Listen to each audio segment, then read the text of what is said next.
Descubrí. Crea. Aprender. Participar. Televisión más internet. www.encuentro.gov.ar.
La verdad que no me puedo decidir, ¿eh?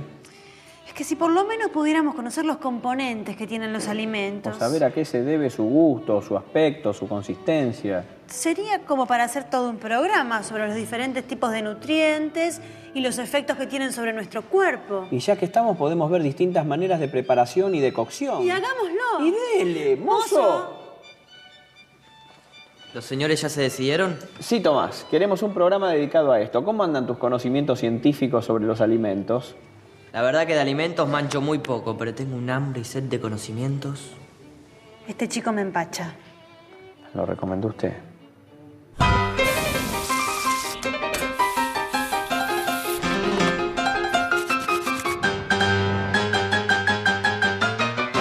Los alimentos que ingerimos están compuestos por 3 grupos de nutrientes o de moléculas alimentarias. ¿Qué le parece? ¿Pedimos un poco de grasas o lípidos? Bueno, sí, son una fuente de energía para el cuerpo. Al oxidarse liberan calor, que es utilizado por el metabolismo.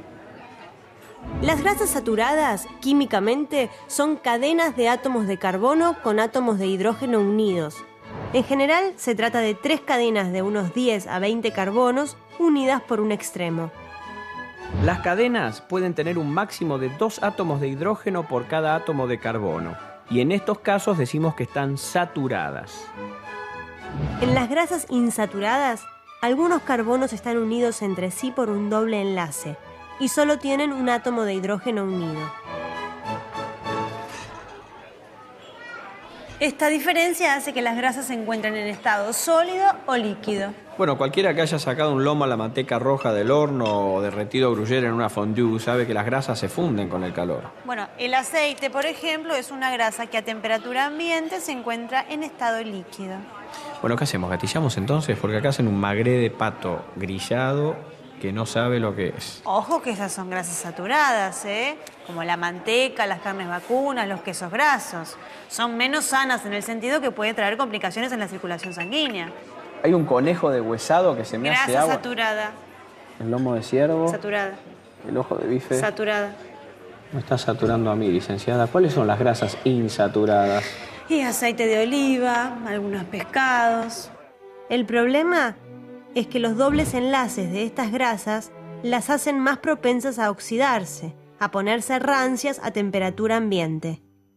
No me deja ninguna escapatoria. Y eso que todavía no empezamos a hablar del colesterol, ¿eh? ¿Por qué no se pide un flan y se deja de broma? Cómo se nota que es un chico, ¿eh? Algún día, Tomás, todo este colesterol será tuyo. ¿Qué es el colesterol? Es un lípido presente en el cuerpo en 2 formas. Lipoproteínas de alta densidad, o HDL. High Density Lipoprotein. Ay, ¿sabe idiomas? Soy licenciado en políglotis. Wow. No se tilde, licenciada, estaba con el tema de los 2 colesteroles. Sí, sí. O lipoproteínas de baja densidad, LDL. Ese es el bravo, aumenta con las grasas saturadas y se encuentra en alta concentración en alimentos de origen animal. Puede depositarse en las arterias coronarias, aumentar el riesgo cardíaco, mejor no. Es fea la vejez, ¿no, licenciada? Tomás, ¿por qué no te vas Licenciada, lo recomiendo a usted. un poquitito a la cocina?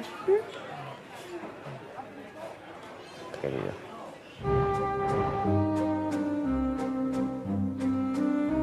El segundo grupo de moléculas alimentarias son las proteínas. Moléculas grandes formadas por aminoácidos fuertemente unidos, uno al lado del otro en largas cadenas. Los aminoácidos se pueden ensamblar de muchas maneras distintas y por eso existe una gran diversidad de proteínas. ¿Para qué sirve esto de las proteínas? Yo me voy a pedir un flan. Déjeme a mí, licenciada. ¿Un flan? Decime, ¿cómo te crees vos que tus células se comunican entre sí? Por celular. Yo no creo que se comuniquen. Mis células son bastante calladitas. ¿Un flan? Sin embargo, sí, se comunican. Hasta tienen charlas intercelulares. Es como si tu cuerpo fuera un club de células. Y se comunican sobre todo con proteínas que se mueven a las células vecinas. Y en el caso de las hormonas, viajan por la sangre para actuar a grandes distancias. Dentro de los mensajeros químicos están los neurotransmisores, que son las sustancias que las neuronas usan para comunicarse entre sí y con los músculos. Las proteínas están en todos lados. Varios de estos neurotransmisores son proteínas. No me importan las proteínas. Yo quiero comer un flan, papá. Vení.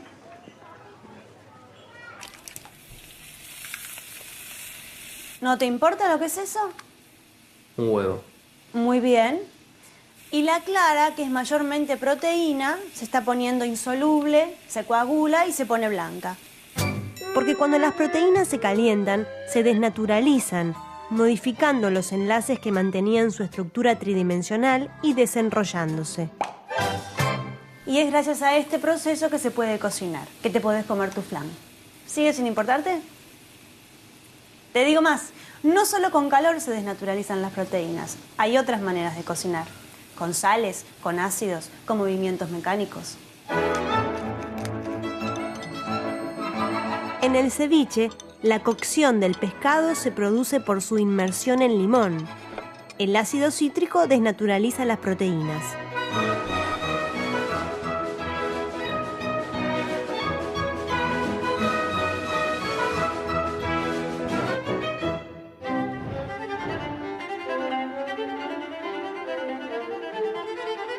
El tercer grupo de nutrientes son los hidratos de carbono, sustancias compuestas por carbono, hidrógeno y oxígeno. A este grupo pertenecen los azúcares y también sirven como fuente de energía. ¿Cómo los azúcares? Yo conozco uno solo, el que le estoy poniendo al flan, justamente. Pero hay muchos azúcares, aunque por lo general en la cocina encontramos 3. En las frutas y la miel, los más comunes, la glucosa y la fructosa.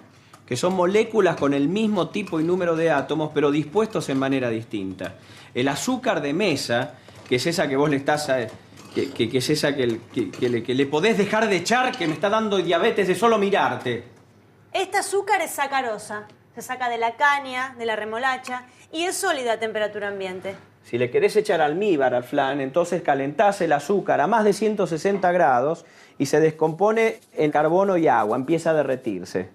A medida que se va acumulando el carbono, el azúcar líquido se vuelve marrón con un característico sabor a caramelo. Pero si nos pasamos de 180 grados, toma un color marrón oscuro y pierde su sabor dulce. Muchos alimentos, como las frutas, las legumbres, los cereales, las confituras, son muy ricos en hidratos de carbono. Mire, la verdad, mejor me pido un cacho de parrillada, que cocinar carne no es ninguna ciencia. ¿Ah, no?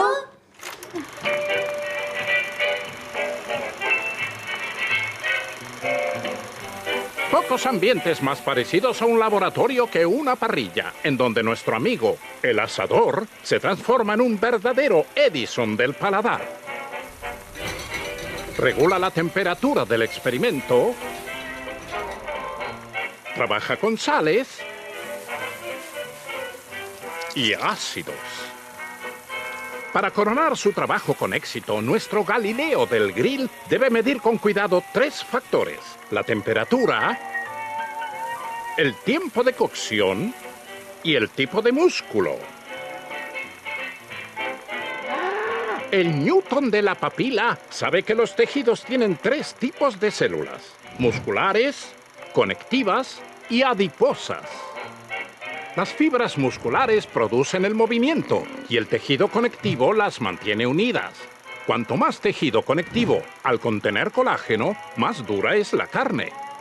Distintas partes de la vaca tendrán más o menos uso de los músculos. El lomo, por ejemplo, está en una zona que no se mueve mucho, contiene poco colágeno y es por lo tanto un corte más tierno.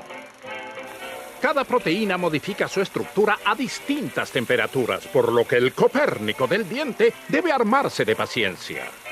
Alrededor de los 50 grados se desnaturalizan las proteínas de las fibras musculares, expulsando agua de las células. Al aumentar la temperatura, se modifica el color de la mioglobina y el colágeno se transforma en gelatina, lo que volverá a la carne más tierna.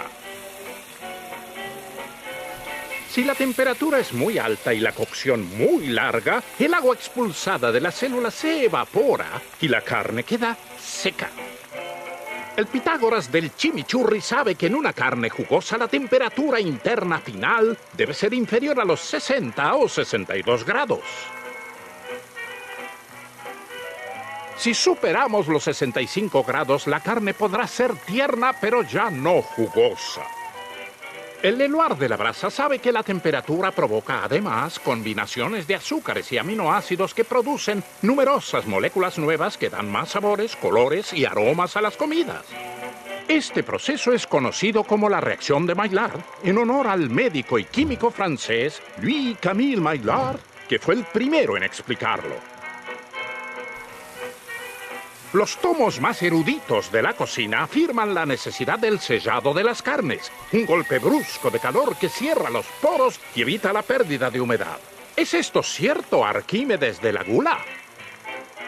Falso.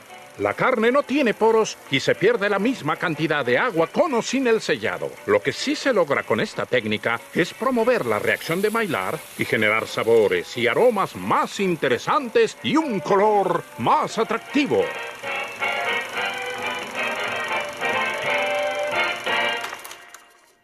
¿Qué pasa? Es un papa. Yo me voy. El tipo de la mesa 3 me pidió un huevo con la yema dura y la clara blanda. Le expliqué que no se puede. El calor va de afuera hacia adentro. Se cocina primero la clara y después la yema. Yo no atiendo más loco, me voy. Sin embargo, sí se puede. No, no se puede. Sí se puede. Si tomamos en No, no cuenta... se puede. Sí, se puede. Si tomamos en cuenta... No se puede. Sí se puede. Si tomamos en cuenta que las proteínas de la yema y de la clara se desnaturalizan a diferentes temperaturas. Exacto. En la clara, las proteínas se desnaturalizan a temperaturas de entre 61 y 82 grados, mientras que las de la yema lo hacen a una temperatura intermedia.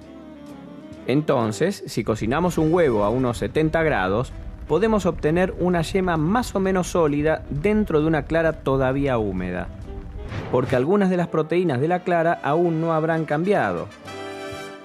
Claro que para estas cosas conviene usar utensilios que mantengan la temperatura constante, como este, que no está en la cocina de cualquiera. Este huevo ya lleva unos minutos a 70 grados, tiene que estar a punto para el de la mesa 3. El cliente siempre tiene razón, Tomás. Es más, si cocinamos un huevo durante largo rato a 65 grados, la clara va tomando la consistencia de un flan, porque algunas de sus proteínas se desnaturalizan, mientras que la yema queda suave y húmeda. No me hable del flan. No juegue conmigo. Una alternativa interesante es el huevo poché, que se logra agregando una cucharadita de vinagre por litro de agua. Si queremos ponernos exigentes, hasta podríamos medir el pH de la olla. En este caso, la acidez ocasiona la rápida desnaturalización de las proteínas de la clara, dejando al huevo a medio camino entre uno casi crudo y uno bien duro. Y así, dependiendo de si la temperatura es constante o variable, de si el huevo está a temperatura ambiente o si viene de la heladera, cambiando los tiempos de cocción, podemos variar la consistencia de la receta. El huevo pasado por agua, por ejemplo, que se cocina en agua hirviendo durante 3 minutos, tiene la clara semicocida y la yema blanda, como la de un huevo frito. Porque las proteínas de la yema no llegan a coagularse en tan poco tiempo. Si lo dejamos unos 5 minutos, se obtiene el huevo molé, en el que la clara está cocida y la yema está aún líquida. Y si se deja más de 5 minutos, la yema comienza a solidificarse y obtenemos el huevo duro.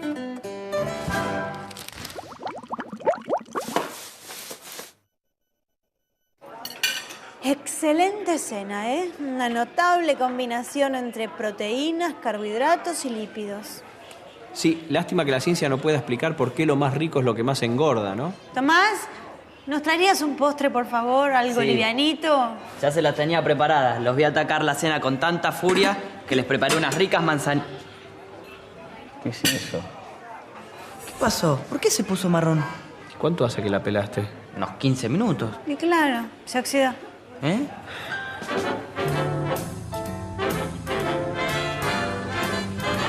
Hola, buen día. ¿Te pido un kilo de manzana?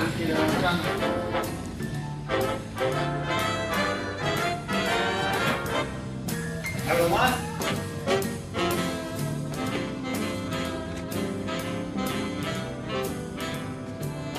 Las frutas como las manzanas, las peras, los duraznos y las bananas, y algunas verduras como las papas y las paltas, contienen unos compuestos llamados fenoles, que reaccionan con el oxígeno del aire en presencia de enzimas para formar pigmentos marrones o melaninas.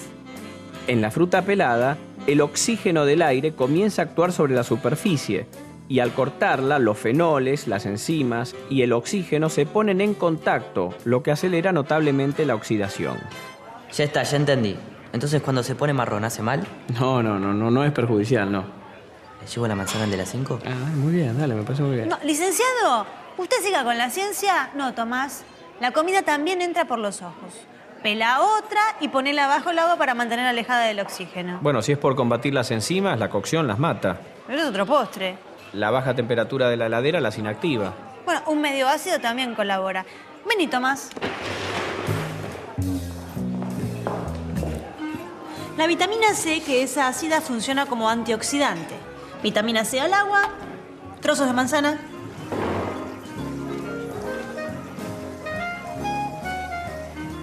Uno de los trozos los vamos a remojar en la vitamina C con agua y el otro lo dejamos sin remojar.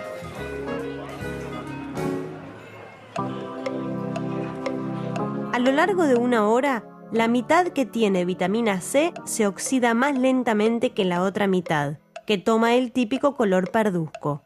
No, esto de que la palta hay que guardarla con el carozo para que no se ponga marrón es un mito. Lo único que logramos dejando el carozo en su lugar es evitar que el tejido entre en contacto con el aire. Si lo cubrimos con celofán, protegemos todo. No, la fruta también se oxida con el cobre y con el hierro. La ensaladera tiene que ser de otro material. Esto es un desastre, se cortó la mayonesa.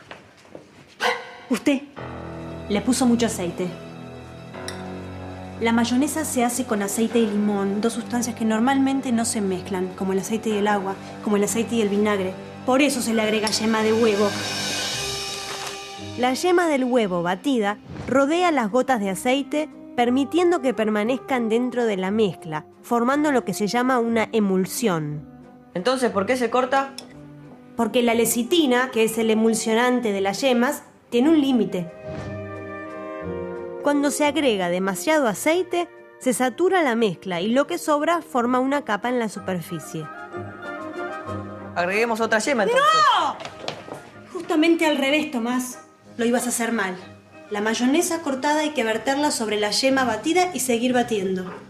Hácelo. ¿Qué hace? Esto es una vinagreta, no hay que emulsificar. El aceite y el vinagre forman un coloide cuando se entremezclan, pero esta emulsión es temporaria y finalmente se separará. El aceite forma gotas durante la agitación, que se van juntando y suben a la superficie, separando las fases en un tiempo que depende de cuánto se ponga de cada ingrediente. ¿Una salsa también puede ser una emulsión? Depende, muchas sí. Al cocinar la salsa, la temperatura disuelve la grasa, que puede ser manteca, en un caldo u otro líquido y se forma la emulsión. ¿Y si queda muy líquida? Almidón. ¿Qué? Los granos de almidón absorben mucho líquido, aumentan su tamaño hasta 100 veces y generan un espesamiento de la salsa. ¿Todo en orden? A la mesa entonces.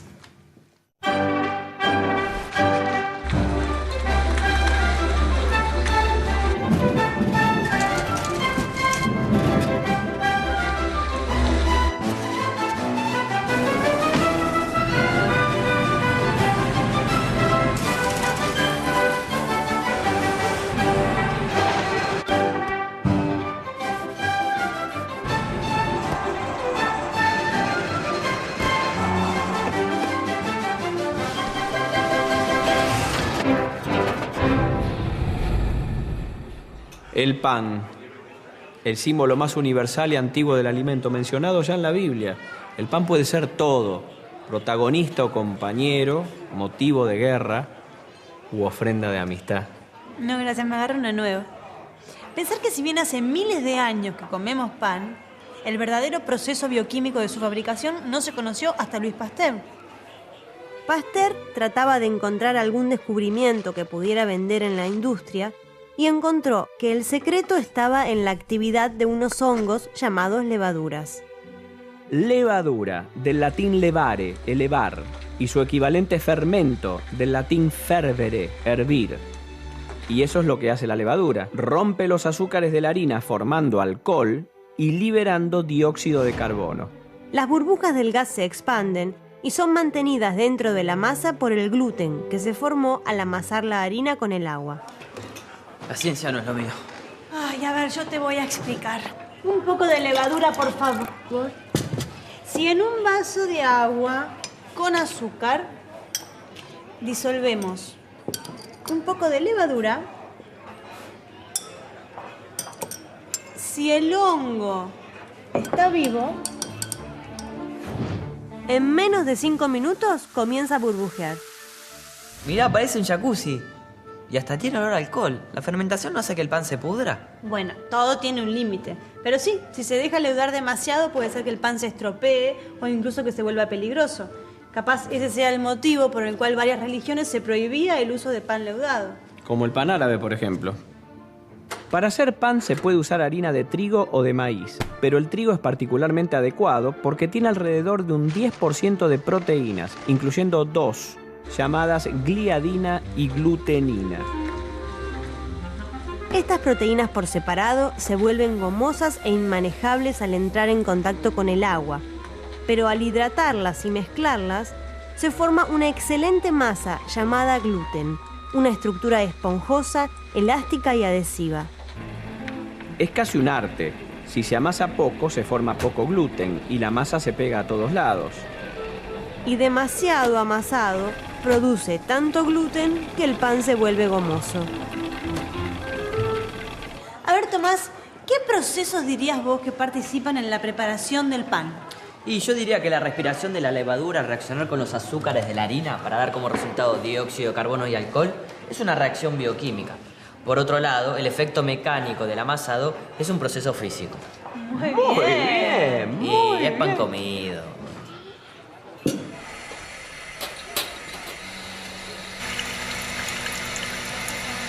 Señores, luego de una opípara cena, un excelente café. ¡Qué sabor! Me evoca imágenes de climas tropicales, del trajinar de las moliendas, del sudor de Juan Valdés. A mí lo que me evoca el sudor de Juan Valdés es el aroma. Esto es un asco. Pero si son iguales. Licenciada, ¿no estará resfriada? Mire que el sabor de los alimentos no depende solamente del gusto, sino de la combinación de todos los sentidos, especialmente del olfato. Y es esta combinación la que define lo que llamamos el flavor de los alimentos.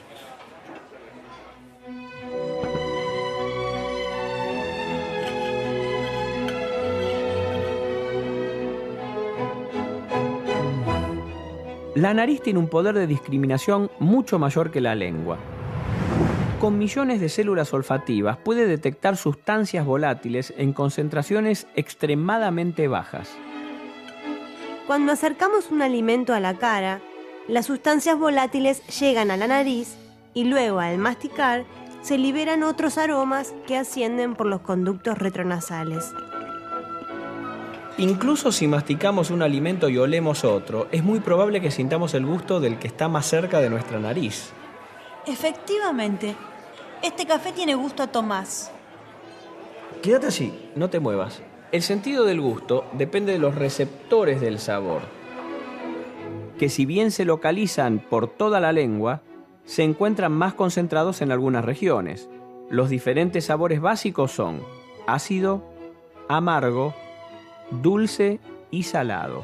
La cantidad y la posición de los receptores varían de persona a persona. Así, quienes tengan los receptores más concentrados en la lengua sentirán más intensamente ciertos sabores. Y no se olvide del quinto sabor, el umami. ¿El umami? Sí. Descubridor, el profesor japonés Kikunae Ikeda. Y quedó. Que los trajo de una alga muy común en la cocina japonesa. El prototipo del umami está presente, por ejemplo, en el glutamato monosódico, muy común en la cocina oriental. Pero también está en el sabor de los espárragos, del queso parmesano, de los tomates, de la salsa de soja. Y en los ravioles de mi vieja. Cada vez que los como digo, umami. La cuenta, Tomás. Sí, me puso de mal humor y ya no me gusta el café. ¿Vio? Es que el gusto también puede ser afectado por el estado de ánimo, una discusión, un mal chiste. Y por hormonas, dependiendo del momento del ciclo menstrual en que esté una mujer. Y por genética. A mucha gente el limón no le parece ácido. ¿Y a usted cuál fue la causa por la que no le gustó el café? ¿Estado anímico, genética, hormonas, resfrío? Capricho. Acabo de ver unas milanesas con papas fritas que me retentaron. Yo arranco de nuevo, licenciado, ¿eh? Inmejorable elección, madame. No, por favor, ¿qué dice? Pero ese es el menú infantil. Con las cosas que tienen acá, tienen camembert gratin, tienen hinojo grillado, tienen fetas de ciervo ahumado. ¿Y eso con qué se come? ¿Cómo con qué se come? Con eso se come. Es una comida en sí misma, es una comida ontológica. Usted no conoce el valor de las cosas simples. ¿Cómo se calcula científicamente ese valor? ¿Sabe lo que yo creo? Que usted es de esas personas que condimentan la ensalada con acheto balsámico, con aceite de oliva porque se usa. No, porque se usa y porque me gusta. No, pero por supuesto, yo soy fiel a mis gustos, soy fiel a mis papilas. Seguro, seguro.